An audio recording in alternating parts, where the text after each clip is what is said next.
What if I told you that the first European Muslim wasn't an immigrant from Arabia, but a native European?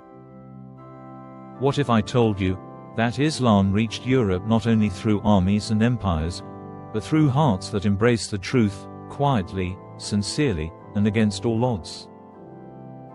This is a story that most history books never mention. And today, we're going to uncover it. Stay with me, because the answer may surprise you. Part 1. The arrival of Islam at Europe's doorstep. The year is 711. The Islamic world is expanding. Across the Strait of Gibraltar, Muslim forces step into Iberia, present-day Spain and Portugal. It's the beginning of Al-Andalus. But here's the question: were these only armies crossing the seas? Or were there individuals, traders, slaves, servants, scholars, who first whispered the Shahada on European soil? Because Islam didn't come to Europe only with swords. It came with knowledge.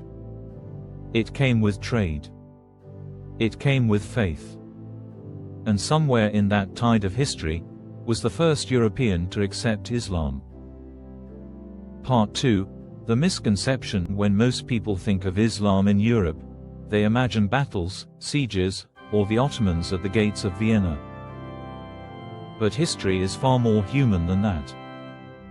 Islam reached Europe in layers, through Muslim Spain, through Sicily under Muslim rule, through Ottoman expansion into the Balkans, through merchants along the Mediterranean, through Vikings who encountered Muslims on their raids. So, the first European Muslim may not have been a soldier.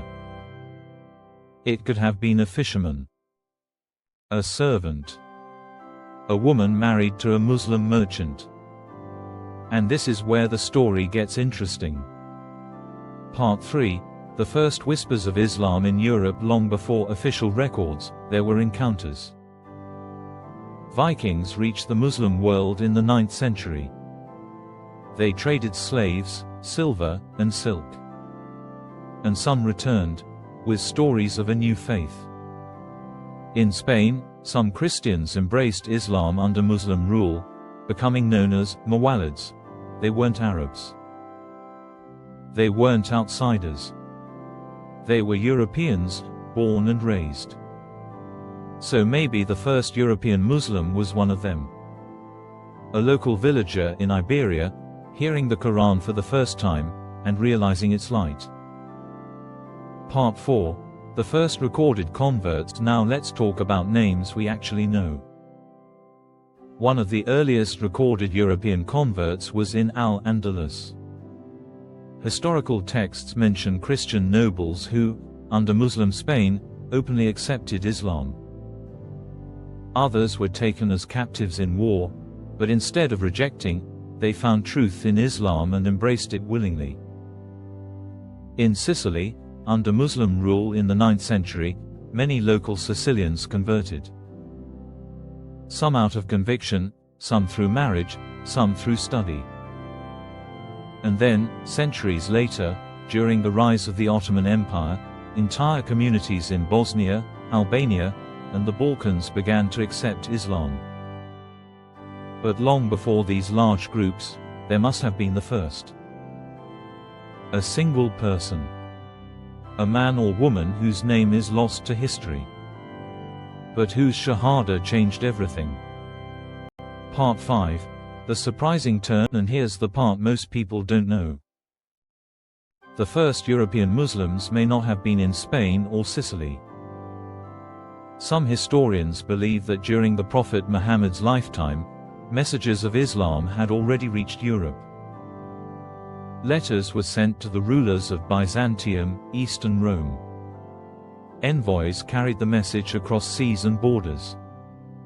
Is it possible that one of those who heard the Prophet's message in Europe accepted it? A soldier. A servant in the emperor's court. A villager in the Byzantine countryside. We cannot prove it. But it reminds us, Islam's message reached European ears earlier than most imagine. Part 6. The ripple effect. From that first unknown convert, a ripple began. In Spain, Islam flourished for nearly 800 years. Al-Andalus became a jewel of civilization, with libraries, gardens, and scholars. In Sicily, Islam left its mark on language, architecture, and culture. In the Balkans, Islam became part of the identity: Bosnia, Albania, Kosovo. Millions embraced it, not as foreigners, but as Europeans. And today, Europe has over 40 million Muslims. From mosques in London, to prayers in Paris, to the call of the Adhan in Bosnia, the legacy continues. Part 7. Why it matters. So why does it matter who was first?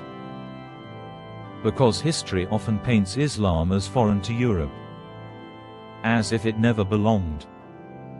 As if it was always imported. But the truth is, Islam was here from the beginning. Not just through armies, but through hearts. Through ordinary people who found light in the Qur'an. Through kings who welcomed Muslims. Through nameless men and women whose faith we may never know, but whose legacy lives in every European Muslim today. Final reflections. So, who was the first person to accept Islam in Europe?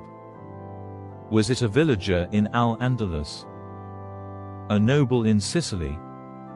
A Byzantine who heard the Prophet's message? Or a forgotten slave who whispered Shahada in silence? We may never know the exact name. But what we do know is this: Islam has always been part of Europe's story. Not a stranger. Not an outsider. From one heart to millions, from whispers to empires, from forgotten names to global legacies. And it all began with one. The first European Muslim. Closing. This is Islam in Focus TV, where the forgotten stories of our Ummah are brought back to light. If you were inspired, don't forget to subscribe, share this story, and keep reflecting. Because Islam did not reach Europe only with power. It reached Europe with truth. And it continues today, one heart at a time. Wassalamu alaikum wa rahmatullahi wa barakatuh.